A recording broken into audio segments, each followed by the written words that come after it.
Hello and welcome to the 5th episode of the Golden Boots podcast. This is your host, Jorge Gonzalez. Our podcast is all about soccer, all things soccer. We love soccer. For episode 5 today, we have Aaron Bordaes. Aaron played as an attacking midfielder for Barton College in Wilson, North Carolina. Fun fact about Aaron was actually the only 5th grader in his school to play varsity. And Aaron, how are you today, my man? I'm doing well. How you doing today? I'm great, man. Tell us your favorite part of the day so far. Favorite part of the day? Honestly, to be here with you, man. Nice. Been bored all day in the house. Had to get out real quick.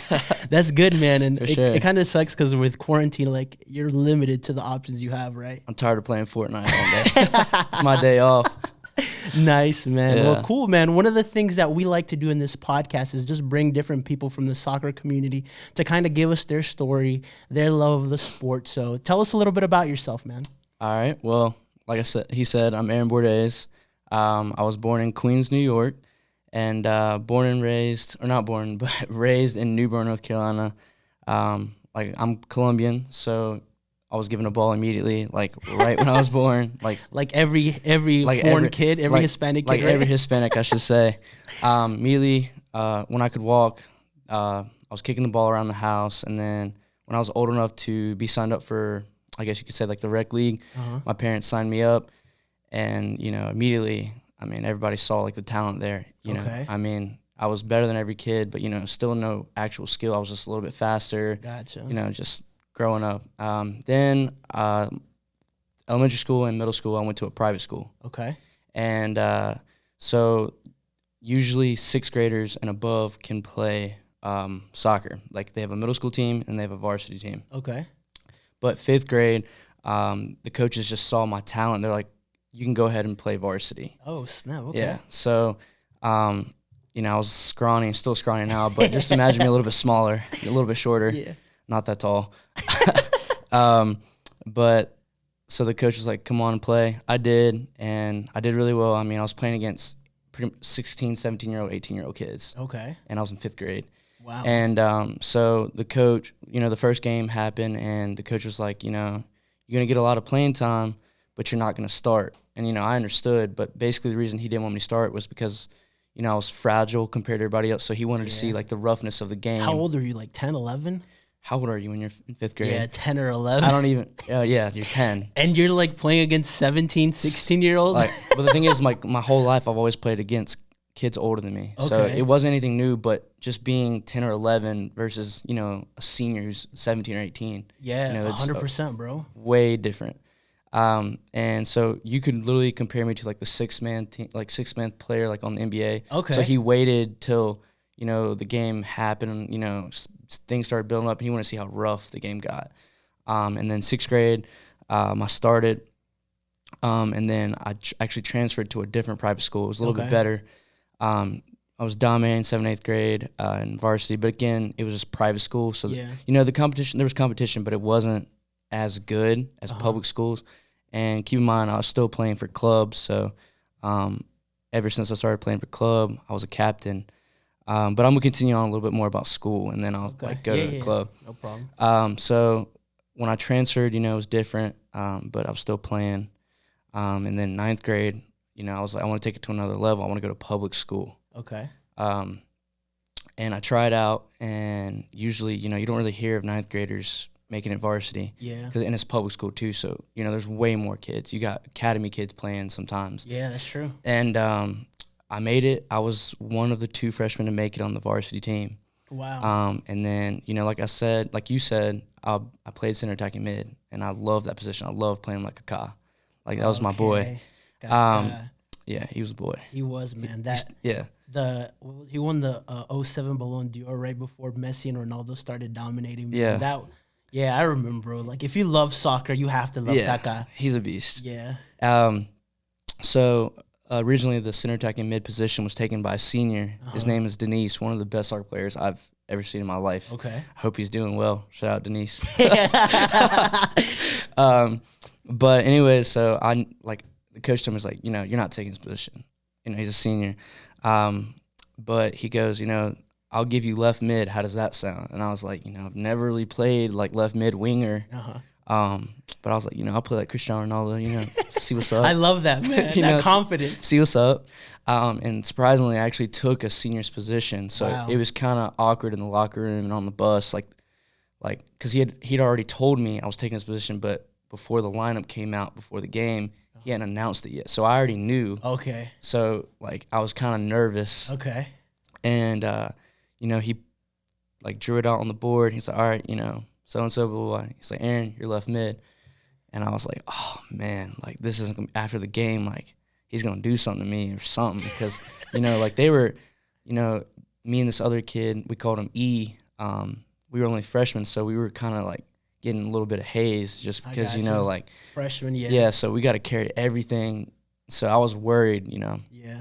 But first game start, I remember they called my name out on the field. It was just an amazing feeling. They call your name out, you dap everybody up, and then just hearing the national anthem was just amazing. It hyped me up.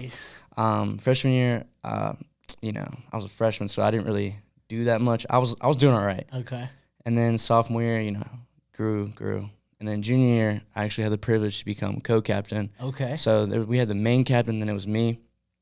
And usually juniors don't really become captain, you know what I'm saying? Yeah. And I made all area junior year. Wow, okay. Yeah. Scored a couple goals. I don't remember how many. And even sophomore, junior year, I was already taking the free kicks for the team or the PKs. Nice. Yeah. So. And you must have had one really good touch, bro, or one good hit then, right? Yeah. As you hit the ball for free kicks? Well, yeah. I mean, we practice, touch-wise, we were doing, wall ball and stuff like that. Okay. Yeah, stuff like that. And then, what'd you say? Did you feel any differences, when you went from just being a player to a captain? Oh, yeah. What differences did you feel? I mean, freshman, sophomore year, you're looking up to those guys. Uh-huh. There's literally an article that asked me, literally what you just asked me, that he said, what's the difference? And it was you're younger, you're looking up to older guys who are better than you, and you're learning. Yeah. And they're leading you, and then they're kind of teaching you, eventually this is going to be you. Yeah. And just becoming co-captain junior year, I wasn't the oldest, but I was still leading by example. So I wasn't just dictating and telling them, go get the cones, at practices, usually the younger guys do all that stuff. Yeah. But I was still, helping the younger guys, moving the goals, getting the cones. I was even grabbing the water. Wow. Yeah, as a junior. And bro, that is awesome. You know why? Because that's, you're leading from the front. Yeah. I've always heard leadership, it's spelled EXAMPLE. Yeah. Example, man. Yeah. Because everybody wants to be a leader, but few want the responsibility of being the example. Right. Yeah. And then senior year came, and made all area again, and I actually led the team with assists, and I was second in scoring as a center attacking mid. Okay. Dang, that's huge, man. Because you're not the main guy. No. You're feeding the main guy. Yeah. And I mean, it was just. I was just feeling myself, man. It was my year. I'm not even gonna lie. I was no, I'm not holding back anymore. It's full throttle. I want to get looked at and stuff like that. Okay. So senior year obviously didn't end like we wanted to. We lost in the second round. We lost 3-2. Okay. Something like tight that. Game. Okay. Yeah, tight. I mean, we gave it our shot. So then club season came.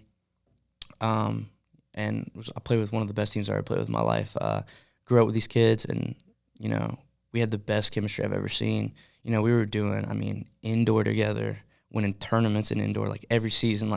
Our senior, we even decided to put me in goalie, just for the make it harder. Just mess with these kids. I mean, we were bullies, but we were having fun. There's let's put him in goal, and I was like, man, come on, I got to touch the ball a little bit. I'm going to dribble. So when I was goalie indoor, I was literally I would lay the ball and I would dribble. I was just yo, take care of the goal real quick. But why do you think, what made that team so good, that club team? It was we grew up together. From 5th grade. Okay. All the way up until senior year, we grew up together. We were at each other's houses. Okay. Our families knew each other. It's like a family. It was a family. It was the chemistry, man. And we knew each other's strengths and weaknesses. So we played a 4-3-3, but it was dope the way we played it. And straight Man City 4-3. Yeah, it was awesome, and just the chemistry. We balanced it well, and people had my back. I had their back, so it worked out really well. And then I was getting looked at by some D2, D3 colleges. But I went to a visit at Barton College, and I was like, I like the kids coming in. Really cool guys. I really like the coach. And, he was like, he kind of made all these promises that you wanted to believe in and stuff like that. What were some of the things that he said that stood out to you? So we had like seven guys at the visit. He was like, yo, this is it. I'm not bringing any more. I'm not bringing any more freshmen. He's like, you guys, I've seen a lot of potential. Y'all can help the team. So we believed him and stuff like that. Great guy. But when it came time for us to move in and stuff like that, we found out he actually doubled of what he said. He actually brought in 15 freshmen. And it was awesome. I'm not going to lie, because you saw kids from all over the world. Like I met some kids from Spain, England. I mean, just everywhere. It was awesome. And just the way they play soccer is way different than us Americans play. Tell me a little bit more about that. What do you mean by that? So this kid named Xavi. Shout out to my boy Xavi. I know not Xavi Hernandez. No, right? I wish. I wish. He'll watch this. Awesome. He'll watch it. But he was like your typical Barcelona academy kid, tiki-taka. Just he was a simple player. And I knew I needed to learn something from him, because I was a simple player, but sometimes I would take that extra touch. And then maybe I'd lose the ball. And he was more of like a 1-2 touch guy, like get the ball, boom, release it, get the ball, release it, and that's how they play. And then the English kid, his name's Tolly. It's my boy. Hope he's doing well. Hope you're doing well. He played a lot of long ball, but his control was insane. Like, he could have like 3 dudes on him, a ball would come in there, and he would just place it well and just get out of the situation. And his long balls were amazing. Beast player. One of the best center mids I've ever seen.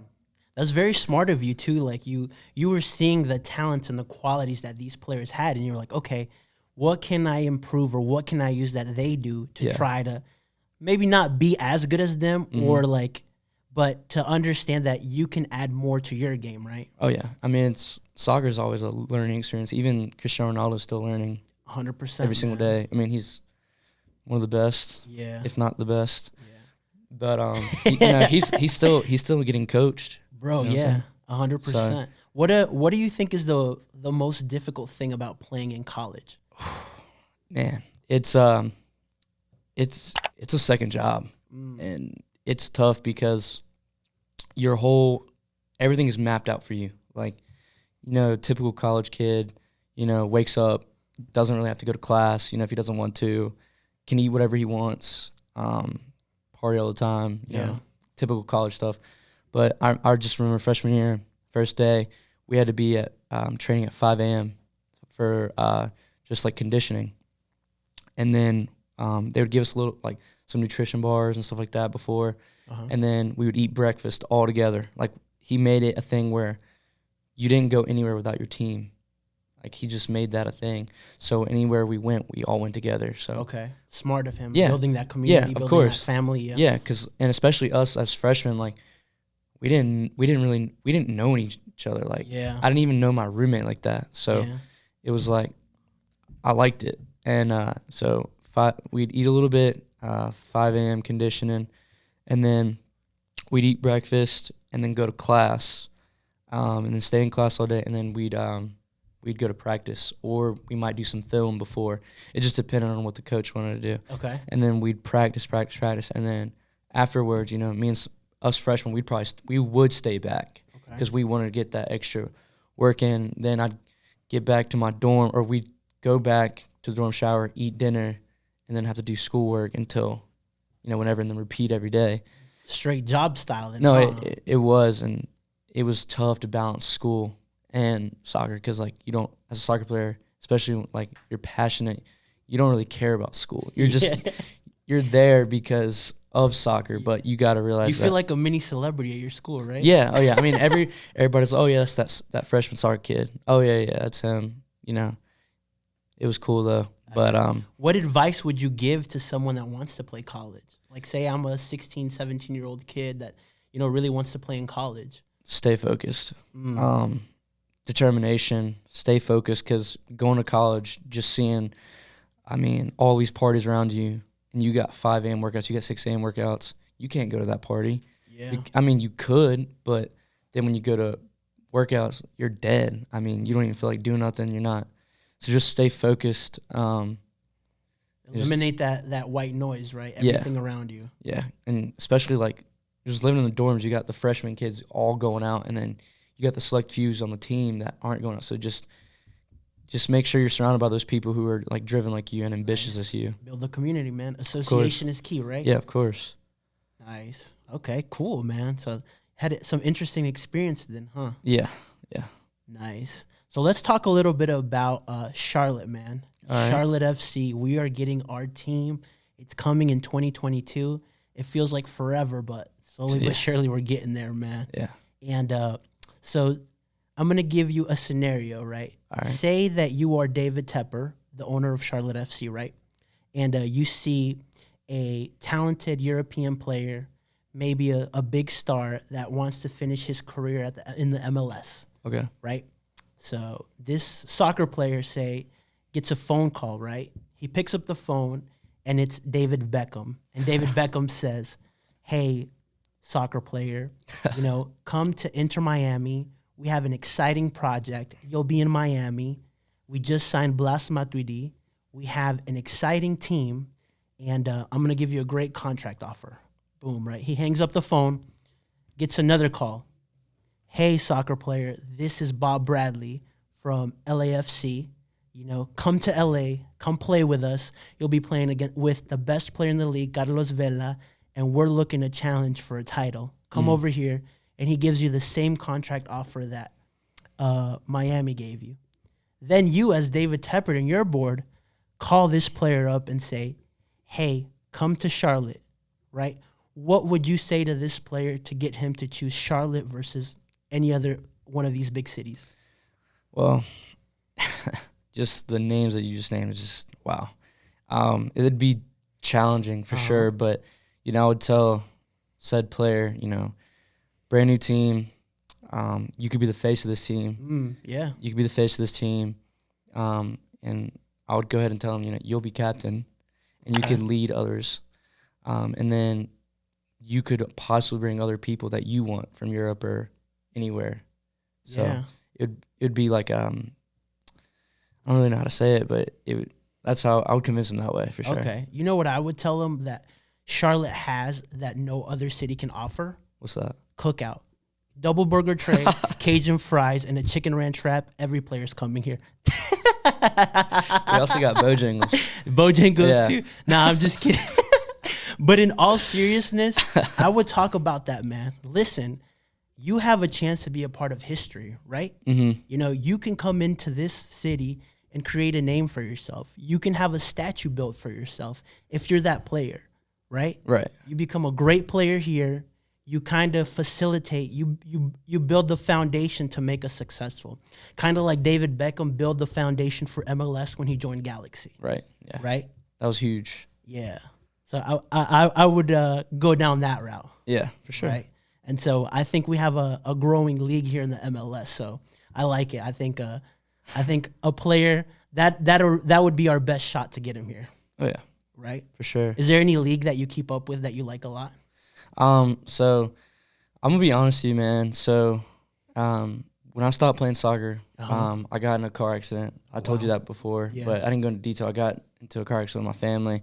I actually fractured my C4 and C5, in my neck. So, C4 is like one of the most important bones in your neck. Okay. So after that, I was like depressed about soccer. I didn't really want to look at it because I couldn't play. Gotcha. So I stopped watching it for a while. I'm starting to pick back up on it, but I'm a huge Cristiano Ronaldo fan. Okay. So I've been trying to keep up with him and seeing what's up. And, I still follow Messi. He's one of the greatest too. Nice, man. Yeah, it's cool. Like I think someone said, don't compare Messi and Ronaldo. Just enjoy them. Yeah. Which is true, bro. Like the same way people enjoyed Michael Jordan and Kobe and all these great athletes, like enjoy them and stop trying to compare them, right? Two different players for sure. Yeah. And speaking about that, man, I know a very big news that, as a Barca fan, like it hurts like just talking about it. I know what you're about to say. I know what you're about to say. It looks like Messi may end up leaving Barcelona, and so for all us Barca fans, like I don't know, bro, like I might take a couple days off of work and just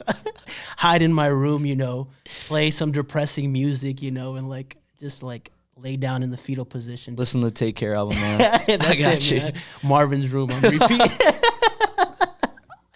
And oh man, that's funny. So if Messi does end up leaving Barcelona and goes to wherever he's gonna go, Charlotte FC. No, I'm just kidding.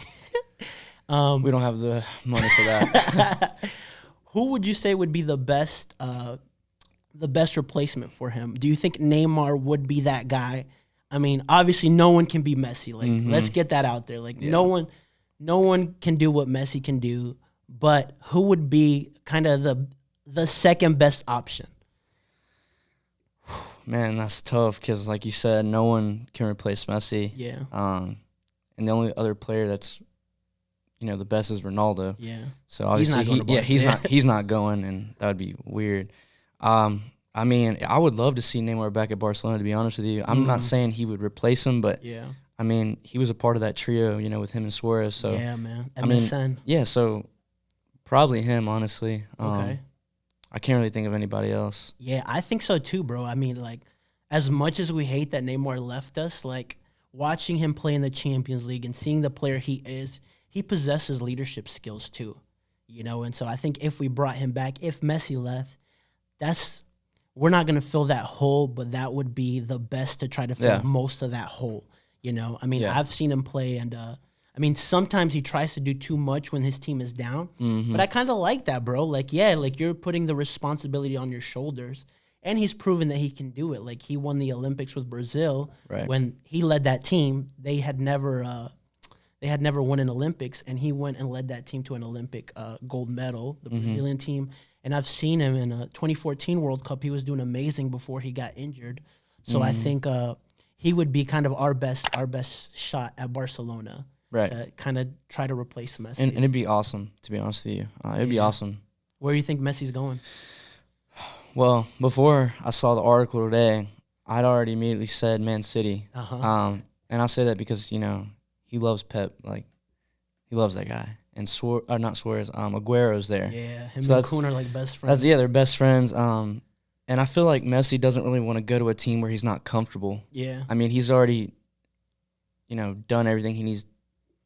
Like, he's done everything. Yeah. So, I feel like he wants to go to a place where, he's comfortable. He's around his family, like close family. I got you, yeah. And I think that's the closest thing that he's going to see unless, he went to PSG. But even then, yeah, I don't see him at PSG. No. I could see him. I can't see him, but because of being a Barca fan. But I could see him at Man City because of what you just said. You'll be with an ex-coach that what he provides, and you'll be with one of your best friends. At that age, at 33, 34, he's probably got 2 or 3 good years left in him. Yeah.